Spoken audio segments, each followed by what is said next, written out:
ಆ ದಿನ ನನ್ನ ಮದುವೆ ದಿನ. ಮನೇಲೆಲ್ಲ ಸಂಭ್ರಮ. ಬಾಗಿಲ ಮುಂದೆ ಬಂದಿದ್ದಂತಹ ಜನ, ನಗುವಿನ ನಡುವೆ ಅಮ್ಮ ಕಣ್ಣೀರು ತಡಿತಾ ಓಡ್ತಾ ಇದ್ದಾಳೆ. ಆದರೆ ಆ ಗದ್ದಲದ ಮಧ್ಯೆ ನಾನು ಮಾತ್ರ ಸಂಪೂರ್ಣವಾಗಿ ಖಾಲಿಯಾಗಿದ್ದೆ. ನನ್ನ ಮನಸ್ಸಿನಲ್ಲಿ ಒಂದೇ ಒಂದು ಪ್ರಶ್ನೆ, ಇದು ನನ್ನ ಜೀವನೇನಾ ಅಥವಾ ಯಾರೋ ಬರೆಸಿರುವಂತಹ ಕಥೆನಾ? ನನ್ನ ಹೆಸರು ಕಾವ್ಯ. ನಾನು ಯಾವಾಗಲೂ ನನ್ನ ಜೀವನವನ್ನು ನನ್ನಂತೆ ಬದುಕಬೇಕು ಅಂತ ಕನಸು ಕಂಡಿರುವಂಥ ಹುಡುಗಿ. ಓದಿನಲ್ಲಿ ಒಳ್ಳೆಯದು, ಕೆಲಸದಲ್ಲೂ ಸ್ವತಂತ್ರವಾಗಿ ನಿಲ್ಲಬೇಕು ಅನ್ನೋ ಆಸೆ. ಒಂದಿನ ಅಪ್ಪನ ವ್ಯವಹಾರದಲ್ಲಿ ದೊಡ್ಡ ನಷ್ಟ, ಸಾಲದೂರೆ, ಮನೆ ಮಂದಿ ಒತ್ತಡ, ಸಮಾಜದ ಮಾತು ಇವೆಲ್ಲ ಸೇರಿ ನನ್ನ ಕನಸನ್ನು ನಿಧಾನವಾಗಿ ನುಂಗ್ಬಿಟ್ವು.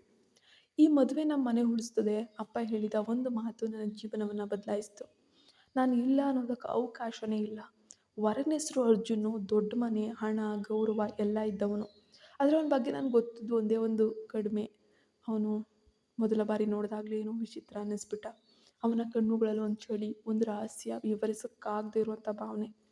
ಮದುವೆ ಏನೋ ಮುಗೀತು. ಮಂಗಳಸೂತ್ರ ನನ್ನ ಕತ್ತಿಗೆ ಬಿದ್ದ ಕ್ಷಣದಿಂದಲೇ ನನ್ನ ಹಳೆಯ ಜೀವನ ಅಂತ್ಯವಾಗಿ ಹೋಯಿತು. ಆ ರಾತ್ರಿ ಎಲ್ಲರೂ ಹೊರಗೆ ಹೋಗಿ ಬಾಗಿಲು ಮುಚ್ಚಿದ ಮೇಲೆ ನಾನು ಅವನ ಮುಂದೆ ಒಬ್ಬಳೇ ಉಳಿದಿದ್ದೆ.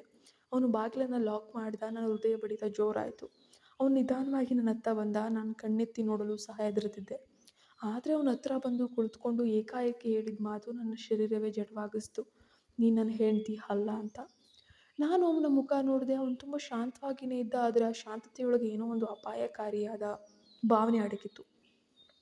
ಈ ಮದುವೆ ಒಂದು ಡೀಲ್. ನನ್ನ ಕಿವಿಗಳಿಗೆ ನಂಬಿಕೆನೇ ಬರಲಿಲ್ಲ. ಏನು ಹೇಳ್ತಿದ್ದೀರಾ? ನಾನು ನಡುಗುತ್ತಾ ಕೇಳಿದೆ. ಅವನು ನಗ್ತ. ಅದು ಸಾಮಾನ್ಯ ನಗು ಅಲ್ಲ, ಅದು ಏನೋ ಗೊತ್ತಿದ್ದವನ ನಗು. ನೀನು ಅಪ್ಪನ ಸಾಲ ನೆನಪಿದೆಯಾ? ನನ್ನ ಹೃದಯ ನಿಂತು ಹೋದಂಗಾಯಿತು. ಆ ಸಾಲ ತೀರಿಸಲು ನೀನು ನನಗೆ ಕೊಟ್ಟ ಬೆಲೆ. ನನ್ನ ಕಣ್ಣೀರು ತಾನಾಗಿ ಹರಿಯೋಕೆ ಶುರುವಾಯಿತು.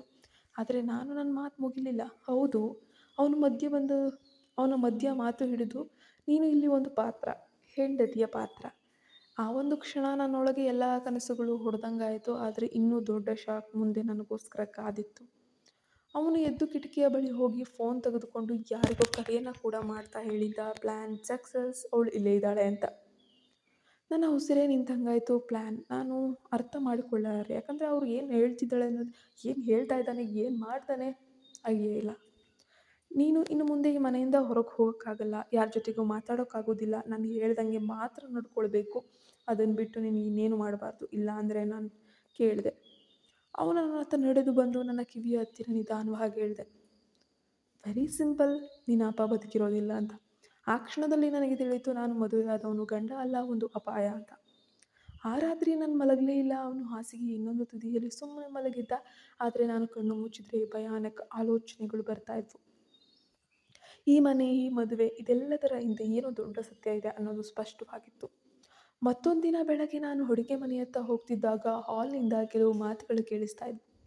ಅರ್ಜುನ್ ಯಾರಿಗೋ ಫೋನಲ್ಲಿ ಮಾತಾಡ್ತಿದ್ದ. ಅವಳನ್ನು ಇನ್ನೂ ಕೆಲ ದಿನಗಳು ಶಿಫ್ಟ್ ಮಾಡ್ತೀವಿ, ಇಲ್ಲಿ ಹೆಚ್ಚು ಸಮಯ ಇರೋದು ಸೇಫ್ ಅಲ್ಲ. ನನ್ನ ಕಾಲು ನಿಂತು ಹೋದಂಗಾಯಿತು. ಶಿಫ್ಟು? ನಾನು ನನ್ನೊಳಗೆ ಮಾತಾಡಿಕೊಂಡೆ. ಅವನು ಮುಂದುವರಿಸ್ತಾ, ಹೌದು, ಡಾಕ್ಯುಮೆಂಟ್ಸ್ ರೆಡಿ ಆಗ್ತಿವೆ, ಅವಳ ಐಡೆಂಟಿಟಿ ಸಂಪೂರ್ಣ ಚೇಂಜ್ ಆಗುತ್ತೆ. ನನ್ನ ಉಸಿರು ಅಡಕವಾಯಿತು. ಐಡೆಂಟಿಟಿ ಚೇಂಜ್ ಅಂದರೆ ನಾನು ಆಗಿರಲಿಲ್ವಾ? ನಾನು ನಿಧಾನವಾಗಿ ಹಿಂದಕ್ಕೆ ಸರಿದು ನನ್ನ ರೂಮಿಗೆ ಓಡಿದೆ. ನನ್ನ ಕೈಗಳು ನಡುಗ್ತಾ ಇದ್ವು. ನಾನು ಒಂದು ಬಲವಂತ ಮದುವೆಯಲ್ಲಿ ಸಿಕ್ಕಿ ಬಿದ್ದಿದ್ದೆ ಅಂತ ಮಾತ್ರ ಅಲ್ಲ, ನಾನು ಯಾರಿಗೋ ಮಾರಾಟವಾಗ್ತಿದ್ದೆ ಅನ್ನೋ ಭಯ ನನ್ನನ್ನು ಸಂಪೂರ್ಣ ಕದಡಿಸ್ಬಿಡ್ತು. ಆ ದಿನ ಸಂಜೆ ಅವನು ಮತ್ತೆ ನನ್ನ ಮುಂದೆ ಬಂದು ಕುಳಿತುಕೊಂಡ. ನಾಳೆ ನಾವು ಹೊರಗೆ ಹೋಗ್ತೀವಿ, ಅವನು ಹೇಳಿದ. ನಾನು ಯಾಕೆ ಅಂತ ಪ್ರಶ್ನೆ ಮಾಡಿದೆ. ಅವನು ನನ್ನ ಕಣ್ಣೊಳಗೆ ನೋಡಿದ. ನಿನ್ನ ಹೊಸ ಜೀವನ ಶುರುವಾಗ್ತಿದೆ. ಆ ಮಾತು ಕೇಳಿದ ಕ್ಷಣಕ್ಕೆ ನನ್ನ ದೇಹದೊಳಗೆ ಒಂದು ತಣ್ಣನೆಯ ಶೀತ ಅರ್ಧಂಗಾಯಿತು. ನಾನು ಹೋಗಲ್ಲ, ನಾನು ಧೈರ್ಯ ಮಾಡಿ ಹೇಳಿದೆ. ಅವನು ಸ್ವಲ್ಪ ನಗ್ತ. ನಿನಗೆ ಆಯ್ಕೆ ಇಲ್ಲ. ಆ ಕ್ಷಣದಲ್ಲಿ ನಾನು ತೀರ್ಮಾನ ಮಾಡಿದೆ, ಏನಾದರೂ ಆಗಲಿ ನಾನಿಲ್ಲಿ ಉಳಿಯೋದೇ ಇಲ್ಲ ಅಂತ ಹೇಳಿಬಿಟ್ಟು. ಆ ರಾತ್ರಿ ಎಲ್ಲರೂ ಮಲಗಿದ ಮೇಲೆ ನಾನು ನಿಧಾನವಾಗಿ ಬಾಗಿಲನ್ನು ತೆರೆದೆ. ಹೊರಗೆ ಬರೋಕ್ಕೆ ಪ್ರಯತ್ನಿಸಿದೆ. ಹೃದಯದ ಬಡಿತ ಜೋರಾಗಿತ್ತು. ಕಾಲುಗಳು ಕೂಡ ನಡುಗ್ತಾನೆ ಇದ್ವು. ನಾನು ಗೇಟ್ ಹತ್ರ ಬಂದಾಗ ಏಕಾಏಕಿ ಬೆಳಕು ಹೊತ್ತಿತ್ತು. ಎಲ್ಲಿ ಹೋಗ್ತಿದೀಯಾ? ಅವನ ಧ್ವನಿ. ನಾನು ನಿಧಾನವಾಗಿ ತಿರುಗಿ ನೋಡಿದೆ. ಅರ್ಜುನ್ ಅಲ್ಲಿ ನಿಂತಿದ್ದ. ಅವನ ಕೈಯಲ್ಲಿ ಒಂದು ಫೈಲ್. ಅವನು ನಿಧಾನವಾಗಿ ನನ್ನ ಹತ್ರ ಬಂದ. ಇದನ್ನು ನೋಡು ಅಂತ ಫೈಲ್ ನನ್ನ ಮುಂದೆಯೇ ತೆರೆದ. ನನ್ನ ಕಣ್ಣುಗಳು ಸ್ವಲ್ಪ ದೊಡ್ಡದಾದವು. ಅದರೊಳಗೆ ನನ್ನ ಫೋಟೋಗಳು, ನನ್ನ ದಾಖಲೆಗಳು, ನನ್ನ ರೆಸ್ಯೂಮೆ, ನನ್ನ ಚಿಕ್ಕಂದಿನಿಂದ ಇಲ್ಲಿಯವರೆಗಿನ ಆಟ ಪಾಠಗಳು ಎಲ್ಲವೂ ಇತ್ತು. ಆದರೆ ಹೆಸರು ಬೇರೆ. ನನ್ನ ಹೆಸರು ಕಾವ್ಯ ಅಲ್ಲ. ಇದು ಯಾರು? ನಾನು ನಡುಗುತ್ತಾ ಕೇಳಿದೆ. ಅವನು ನಗುತ್ತಾ ಹೇಳಿದ, "ಇದು ನೀನು, ನಿನ್ನ ಹೊಸ ಹೆಸರು." ನನ್ನ ತಲೆ ಸುತ್ತಿತು. ಇನ್ನು ಮುಂದೆ ನೀನು ಇಲ್ಲ. ಈ ಕ್ಷಣದೊಳಗೆ ನನಗೆ ಗೊತ್ತಾಯಿತು, ನಾನು ಕೇವಲ ಬಲವಂತ ಮದುವೆಯಲ್ಲ, ಬಲಿ ಅಂತ. ನಾನು ಯಾರೋ ದೊಡ್ಡ ಆಟದ ಒಂದು ಭಾಗ ಮತ್ತು ಆಟದಿಂದ ಬದುಕಿ ಹೊರಬರುವುದು ಅಸಾಧ್ಯ ಅಂತಲೂ ಅನ್ನಿಸ್ತು. ಆ ಕ್ಷಣದಲ್ಲಿ ನನ್ನ ಒಳಗೆ ಏನೋ ಮುರಿದು ಹೋಯಿತು. "ಇನ್ನು ಮುಂದೆ ನೀನಿಲ್ಲ" ಅರ್ಜುನ್ ಹೇಳಿದ ಆ ಒಂದು ಮಾತು ಕಿವಿಯಲ್ಲಿ ಮತ್ತೆ ಮತ್ತೆ ಪ್ರತಿಧ್ವನಿಸಿತು. ನನಗೆ ನನ್ನ ಜೀವನವನ್ನು ಅಷ್ಟು ಕಠೋರ ಮಾಡ್ಕೊಳಕ್ಕಾಗಲಿ, ಯಾರಿಗೋಸ್ಕರನೂ ಹಾಳು ಮಾಡ್ಕೊಳಕ್ಕಾಗಲಿ ಇಷ್ಟ ಆಗ್ತಾಯಿಲ್ಲ. ನಾನು ನಿಂತಿದ್ದ ಜಾಗದಲ್ಲೇ ನಡುಗಿ ಬಿದ್ದಂತಾಯಿತು. ನನ್ನ ಹೆಸರೇ ಕಳೆದು ಹೋಗುತ್ತೆ ಅನ್ನೋ ಭಾವನೆ, ಅದು ಸಾವಿಗಿಂತ ಭಯಾನಕ. ಯಾಕೆ ನನ್ನ ಕಂಠ ಒಣಗ್ತು. "ನನ್ನ ಜೊತೆ ಯಾಕೆ ಹಿಂಗೆ ಮಾಡ್ತಾ ಇದ್ದೀರಾ?" ಅವನು ಸ್ವಲ್ಪ ಹೊತ್ತು ನನ್ನ ಮುಖ ನೋಡಿದ ನಂತರ ನಿಧಾನವಾಗಿ ಉಸಿರೆಳೆದ. "ನೀನು ತಪ್ಪು ಸಮಯದಲ್ಲಿ ತಪ್ಪು ಜಾಗದಲ್ಲಿ ಸಿಕ್ಬಿದ್ದೆ." ಆ ಉತ್ತರ ನನಗೆ ಇನ್ನೂ ಭಯ ತಂದಿತ್ತು. ನನಗೆ ಏನೂ ಅರ್ಥ ಆಗಲಿಲ್ಲ. ನಾನು ಕಣ್ಣೀರು ಹಾಕುತ್ತಾ ಹೇಳಿದೆ. ಅವನು ಫೈಲ್ ಮುಚ್ಚಿ ನನ್ನ ಕೈಗೊತ್ತಿದ. "ಅರ್ಥ ಆಗಬೇಕಾದದ್ದು ಒಂದು ಮಾತ್ರ. ನೀನು ಇಲ್ಲಿ ಸಿಕ್ಬಿದ್ದಿದೀಯಾ, ಇದರಿಂದ ಹೊರಬರೋಕ್ಕೆ ಪ್ರಯತ್ನ ಮಾಡಿದರೆ ನೀನು ಮಾತ್ರ ಅಲ್ಲ, ನಿನ್ನ ಅಪ್ಪ ಕೂಡ ಉಳಿಯೋದಿಲ್ಲ" ಅಂತ. ಆ ಕ್ಷಣದಲ್ಲಿ ನಾನು ಮಾತೇ ಆಡಲಾರೆ. ಅವನು ಹಿಂದಕ್ಕೆ ತಿರುಗಿ ಹೋಗುವ ಮುನ್ನ ಮತ್ತೊಂದು ಮಾತು ಹೇಳಿದ. "ನಾಳೆ ಬೆಳಗ್ಗೆ 6ಕ್ಕೆ ರೆಡಿಯಾಗು." ಬಾಗಿಲು ಮುಚ್ಚಿದ ಶಬ್ದ ನನ್ನ ಹೃದಯವನ್ನು ಕತ್ತರಿಸಿದಂತೆ ಅನುಭವ ಆಯಿತು. ಆ ರಾತ್ರಿ ನಾನು ಕುಳಿತುಕೊಂಡೇ ಇರುತ್ತಾ ಇದ್ದೆ. ಅಳೋಕೆ ಕಣ್ಣೀರು ಕೂಡ ಉಳಿದಿರಲಿಲ್ಲ. ನನ್ನ ಮೆದುಳು ಒಂದೇ ವಿಚಾರ ಯೋಚಿಸ್ತಾ ಇತ್ತು, ಇದು ಏನು ಪ್ಲ್ಯಾನ್ ಅಂತ. ನನ್ನ ಹೆಸರನ್ನು ಬದಲಿಸೋದು, ನನ್ನ ಎಲ್ಲಿಗೆ ಕಳಿಸೋದು, ಯಾಕೆ? ನನ್ನ ಫೈಲ್ ನಿಧಾನವಾಗಿ ತೆರೆದ. ಅದರೊಳಗೆ ಪ್ರತಿ ಪೇಪರ್ ನನ್ನ ಜೀವನದ ಮೇಲೆ ಬರೆಯಲಾದಂತಹ ಸುಳ್ಳು ಸುಳ್ಳು ಕಥೆಯಾಗಿತ್ತು, ಸುಳ್ಳು ಇನ್ಫಾರ್ಮೇಷನ್ ಆಗಿತ್ತು. ಹೊಸ ಹೆಸರು, ಹೊಸ ವಿಳಾಸ, ಹೊಸ ಸಹಿ. ಒಂದು ಫೋಟೋ ನೋಡಿದಾಗ ನನ್ನ ಕೈ ನಡುಗ್ತು. ಅದು ನನ್ನದೇ ಫೋಟೋ. ಅದರ ಕೆಳಗೆ ಬರೆಯಲಾಗಿತ್ತು ಹೆಸರು ನನಗೆ ಅಪರಿಚಿತ. ಏನು ಪ್ರತಿ ಬಾರಿ ಹೀಗೆ ಹೆಸರುಗಳನ್ನ ಚೇಂಜ್ ಮಾಡ್ತಿದ್ದಾನಲ್ಲ, ನನ್ನ ಹೆಸರನ್ನು ಗುರುತಿಸಿಕೊಳ್ಳಲಾಗದೆ ಕುಳಿತಿದ್ದೆ. ಅಷ್ಟರಲ್ಲಿ ಒಂದು ಪೇಪರ್ ಕೆಳಗೆ ಬಿತ್ತು. ನಾನು ಅದನ್ನು ತೆಗೆದು ನೋಡಿದ ಕ್ಷಣ ನನ್ನ ಉಸಿರು ನಿಂತಂತಾಯಿತು. ಅದು ಒಂದು ಪಾಸ್ಪೋರ್ಟ್ ಕಾಪಿ. ಡೆಸ್ಟಿನೇಷನ್ನು ನೇಪಾಳು. ನನ್ನ ಮೆದುಳು ಖಾಲಿ ಆಯಿತು. ನೇಪಾಳ? ನಾನು ನಡುಗುತ್ತಾ ಹೋಗಿದ್ದೆ. ಆದರೆ ನನ್ನನ್ನು ದೇಶದ ಹೊರಗೆ ಕಳಿಸ್ತಾರಾ? ನಾನು ತಕ್ಷಣ ಎದ್ದು ನಿಂತೆ. ಇಲ್ಲ, ಇದು ಇನ್ನೂ ದೊಡ್ಡ ವಿಷಯ. ಇದು ಸಾಮಾನ್ಯ ಮದುವೆಯಲ್ಲ, ಇದೊಂದು ಟ್ರಾಫಿಕಿಂಗ್. ಆ ಒಂದು ಪದ ನನ್ನ ತಲೆ ಒಳಗೆ ಸದ್ದು ಮಾಡ್ತಾ ಇತ್ತು. ಎಷ್ಟೋ ಬಯೋಗಳು ರೆಡಿಯಾಗಿದ್ವು, ಎಷ್ಟೋ ಹೆಸರುಗಳು ಚೇಂಜ್ ಆಗಿದ್ವು. ನಾನು ಬಾಗಿಲಿನತ್ತ ಹೋಗಿದ್ದೆ. ಮತ್ತೆ ಪ್ರಯತ್ನಿಸ್ಬೇಕನ್ನಿಸ್ತು. ಆದರೆ ಈ ಬಾರಿ ನಾನು ಎಚ್ಚರಿಕೆಯಿಂದ ಇದ್ದೆ. ನಾನು ಕಿಟಕಿ ಬಳಿ ಹೋಗಿ ಹೊರಗೆ ನೋಡ್ತೀನಿ. ಗೇಟ್ ಹತ್ರ ಒಂದು ಇಬ್ಬರು ಗಾರ್ಡ್ಗಳು, ಮನೆ ಹಿಂಭಾಗದಲ್ಲಿ ಒಬ್ಬ. ಹೃದಯ ಕುಸಿದು ಹೋಯಿತು. ನಾನು ಪೂರ್ತಿ ಸಿಕ್ಬಿದ್ದಿದ್ದೀನಿ. ನಾನು ನೆಲದ ಮೇಲೆ ಕುಳಿತುಕೊಂಡು ಆ ಕ್ಷಣದಲ್ಲಿ ನನ್ನೊಳಗೆ ಇನ್ನೊಂದು ಭಾವನೆ ಹುಟ್ಟಿತು.